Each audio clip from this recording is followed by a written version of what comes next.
I want to start today with a very specific feeling.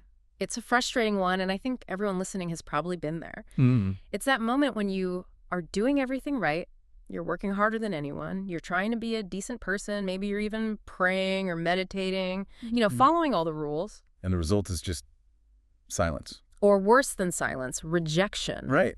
Exactly. The doors aren't just closing, they're like slamming shut on your fingers. You feel like you're hitting a brick wall over and over. And the natural human reaction is to panic. Yes. To immediately ask, what did I do wrong? Or why is the universe, punishing me? It's that universal experience of the stalled engine. You hit the gas, you expect to move, Yeah. and all you get is that grinding noise. And we always try to fix that noise right away. But today, we're looking at a source that just flips that whole narrative on its head. Complete. We're diving into a transcript from a theological discourse, and it's all centered on the teachings of Watchman Nee.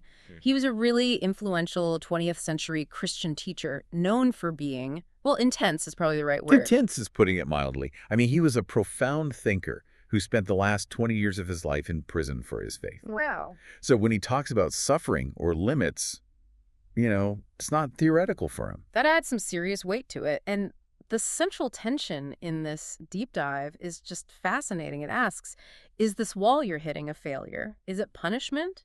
Or is this actually the most important phase of your development? It is a massive shift in perspective. We're exploring what you could call a theology of brokenness. Mm-hmm.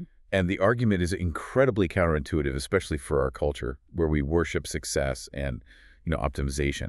This source argues that before you can be raised up or truly have authority, you first have to be dismantled. Dismantled. I have to say that does not sound appealing. Usually when we talk about growth, the metaphor is building, right? We build a career, we build character. Right. This source seems to be advocating for destruction. It feels that way, yes. But the argument is that our definition of productive is actually the problem. It opens with this description of the ground slipping out from under your feet. It says you look around, everything's too silent, too much rejection. And the assumption is, God has forgotten me. Exactly. But the text says, very explicitly, it's not punishment, it's formation. Okay, formation sounds nicer than punishment. But if the experience is the same, pain and failure, does the label really matter? It matters because of the intent. The source argues that when things are falling apart, it's not coming from a place of hatred. It's actually a tool of alignment. And to get this, we have to look at the central metaphor of the text, the vessel. This is the part that really confused me at first. The source argues that God cannot use people who are too whole. Now, hold on. We spend thousands of dollars on therapy to become whole. We want integration. We want to be complete. Why on earth would being too whole be a liability here? This is where we have to get a little technical with Nee's view of human nature. He breaks the person down into three parts: the body, the spirit, and the soul. Okay, body, spirit, soul. In modern language, we kind of use soul and spirit interchangeably. We do, but Nee makes a sharp distinction. For him, the spirit is the deepest part, the inner man, where he believes God communicates. But the soul, which he calls the outer man, that's your personality. That's your intellect, your emotions, your willpower. So the outer man is, well, it's basically my ego, my conscious self. Exactly. It's the part of you that thinks and feels and decides. Now, here's the problem the source identifies. For most of us, that outer man is a hard shell. It's whole. It's tough. And we rely on it. We rely on our own cleverness, our own charisma, our own ability to control a room. That's usually how you succeed in the world. You have a strong personality. In the world, yes.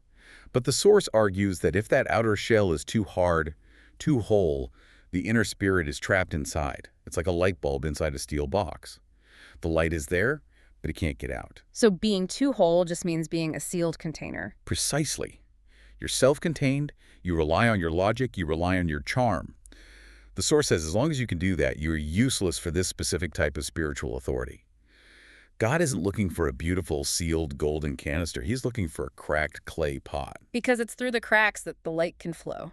That's the core quote. But think about what that means practically. To get cracks, something has to hit you. You have to be dropped. You do. That sounds violent. It suggests the trauma or the failure isn't an accident, it's the hammer. It's the breaking of the outer man. The source says we are wired to protect our reputation, our image, our plans. We spend our lives trying to patch the cracks. But the argument here is that the breaking is intended to destroy your reliance on yourself. It wants to break your confidence in your own cleverness so that something deeper can finally take over. I can just hear people listening right now thinking, you want me to lose confidence? You want me to stop thinking? I mean, it sounds like a recipe for becoming a doormat. It walks a very fine line, doesn't it? But it's not about becoming stupid or passive. It's about the source of your energy. The text says you need to be freed from yourself. Freed from the exhausting need to control outcomes that you actually can't control anyway. Exactly. And that's where the psychological benefit is.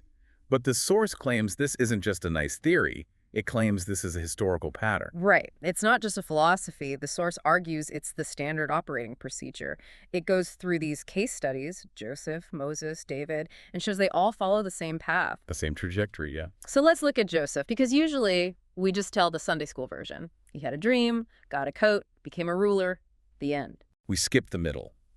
And the middle for Joseph was just brutal. He had these massive dreams of leadership. The stars bowing down to him. Yes. But the path to that wasn't a promotion, it was a pit. He was sold into slavery by his own brothers. Then he does the right thing in Potiphar's house, and what does he get? Falsely accused of rape and thrown in a dungeon. And he just sits there for years. For years. And there's a specific detail the source highlights that I think is crucial. In prison, he helps the Pharaoh's cupbearer, interprets his dream, basically saves the guy's life. He asks for one thing: just mention me to Pharaoh when you get out. And the cupbearer gets his job back and Forgets Joseph. ghosted. Completely ghosted for 2 full years. And the source really emphasizes this delay. Imagine the psychological toll. You know you're supposed to be a leader, you've done everything right, and you are just rotting in a hole, forgotten. The source argues this wasn't bad luck. No, this was the death of his savior complex. He had to be completely emptied of his own ability to network his way out. Because if he had networked his way out, he would have just been a clever politician. Exactly. But by staying there until God moved him, he became a ruler with, a different kind of weight. And then you have Moses, a similar story. Even more extreme, really. He starts as a prince of Egypt. Best education, wealth, power. He tries to help his people using his outer man, his strength, and his anger, and he ends up killing a guy. He has to flee. And he goes from the palace to a sheep farm. For 40 years. 40 years? That's an entire career. I mean, that's a lifetime. It is a lifetime. The source says he had to unlearn everything he learned in Egypt. He had to go from being a somebody to a total nobody. Wow. Imagine the silence of the desert after the palace. He's tending sheep. He's anonymous. The source argues God couldn't use the prince of Egypt. He was too confident, too powerful in his own right. God needed the humble shepherd who stuttered and knew he couldn't do it alone. It seems like the common thread here is this massive gap between the promise and the fulfillment. The source calls this the middle. The middle. I like that phrasing. It's the dark room where the photo develops. It's confusing. It feels like a total waste of time. You're thinking, I'm wasting my potential. I'm losing my best years. Mm-hmm. But the source argues this is where the roots are grown. There's a line in there. The deeper the foundation, the higher the building. Yeah. You can't build a skyscraper on a tent foundation. The middle is the excavation phase. An excavation looks like destruction. I mean, you're just digging a big hole. To anyone passing by, it looks like you're going backwards. That's the perfect analogy. And if you try to build before that hole is deep enough, the whole thing just collapses under its own weight. Okay, so let's talk about the tool for this excavation. The source uses the term the cross. Now, for a general audience, that's a very loaded religious symbol. But the text defines it in a very specific, almost functional way. Yes. And we really need to strip away the iconography for a second to understand the mechanism. In this text, the cross isn't just a historical event. It's an active, ongoing tool for ego death. Ego death. That's a term we hear in psychology or even in psychedelic research. How is it being applied here? The source describes the cross as a kind of filter.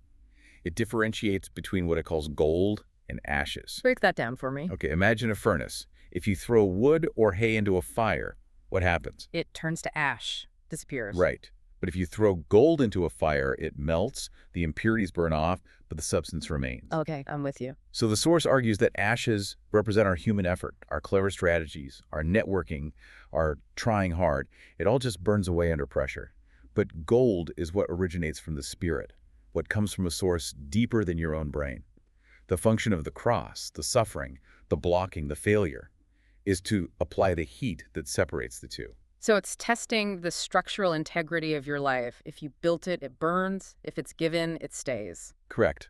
And this leads to the story of Abraham, which the source uses as the ultimate example of this whole mechanism. The story of Isaac. Right. Abraham gets a promise of a son. He waits 25 years. Finally, the boy arrives. The promise is fulfilled. This is everything he ever wanted. And then God asks him to give the son up, to sacrifice him. Which is horrific. I mean, let's not gloss over that. It sounds like a cruel mind game. It defies all logic. Yeah. It contradicts the promise itself. You gave me this son, now you want me to kill him. But the source provides a key insight here. It argues God didn't want the boy's death. He stopped it, obviously. He wanted Abraham's heart. How so? The source says the promise cannot become an idol. Abraham had waited so long for this son that the son was becoming more important than the God who gave him. The gift was replacing the giver. That's a heavy concept, that the good thing you were promised, your dream job, your relationship, your success, can actually become a barrier. Exactly. And the text asks this really provocative question. If I don't give you anything else, would you still follow me? That's the test. It reveals whether your faith is genuine or if it's just disguised interest. Disguised interest. Wow, that's a polite way of saying transactional. I'm only in this for the goods. Right, it's attachment to the outcome. This breaking process strips that away until you can say, I am okay even if I don't get the thing I wanted. And that's where true freedom lies. This brings us to the transformation. If you survive this middle, if you let your outer man be broken, what actually changes? The source talks about a shift from doing to being. And this is where we confront what it calls the death of logic. The source states you have to reconcile yourself with the idea that control is not yours. In our world, we are just obsessed with productivity. We validate our existence by our output. Absolutely. What did you do today? That's the metric of worth. If I'm not busy, I'm lazy. If I'm not achieving, I'm failing. The source counters this so aggressively. It says God isn't interested in your activity or your performance. He's interested in who you are when you can't do anything. That is confronting. Who am I when I'm not useful? When the job title is gone? Watchman Nee is quoted saying, "True ministry begins when the work of the cross has been completed in us." Now, ministry here doesn't just mean being a priest. It means your service, your impact. So real impact doesn't come from your frantic effort. It comes from overflow. Overflow from what? From that inner spirit we talked about. Exactly. When the shell is broken, the content spills out. The source describes this huge shift in values. It says, before, you walked fearing loss. Now you know you've already lost everything that held you back. There's a strange kind of invincibility in that. If you've already faced the worst, the death of your ego, the loss of your dream, what can anyone threaten you with? You're already dead, in a sense. You're bulletproof. Yep. And this changes how you view others. The source says, before you compared yourself to others, now you look at them with compassion. You stop seeing people as competitors because you're not playing that game anymore. You're not trying to prove your worth. You know, your worth comes from the fact that you were chosen to go through this fire. So what does the result look like? If someone goes through this grinder, what comes out the other side? The source promises true authority. But I'm guessing that doesn't mean 1 million Instagram followers. No, and this is such a crucial distinction. We live in an economy of attention. We think authority is volume. Who can shout the loudest? Who has the biggest platform? The source argues for an economy of weight. Wait. Spiritual mass. It says, God doesn't entrust his plans to those who still need a stage. Wow. If you still need the applause to feel okay, you aren't ready for the weight of real authority. Those who still need a stage, that's a brutal filter for leadership today. It is, and it describes a quiet authority. Someone who has survived this breaking process doesn't need to raise their voice. They have what the source calls fruits of gentleness, where there used to be agitation. You know, I think we've all met someone like that, maybe only once or twice. They walk into a room and they don't demand attention, they don't try to impress you, but you can feel a kind of gravity about them. They're just grounded. That's the stability the text mentions. A stability that doesn't depend on external circumstances. The stock market can crash, plans can fail, but this person remains unmoved because their foundation is internal. Their outer man has been broken, so they aren't reactive anymore. But I want to be real about the cost here. The source mentions that your old life might not fit anymore. Yes, it says old relationships and conversations might start to feel empty. And it's not arrogance. It's just that you have changed so fundamentally. You no longer fit in the places you used to hide. You can't settle for superficial things when you've been touched by something eternal. It's like trying to put on a shirt that's 3 sizes too small. It just rips. Exactly. And this brings us back to Nee's definition of a spiritual Christian. It's not the one who does the most. It's the one who's been most deeply touched by the cross. The one with the most cracks, letting the most light through. It just turns our entire hierarchy of success completely upside down. We think the person with the most resources and the loudest voice wins. This suggests true power is found in the one who has surrendered the most. It's the paradox of power. In this theology, you surrender your way to victory. You die your way to life. So let's bring this home. For someone listening right now who feels like they are deep in that middle, whose career has stalled, or who is just facing a dead end, what does this all mean? I think the summary is this. The pain you are feeling is not rejection. It is preparation. And the silence you are hearing is not absence. It is a call to depth.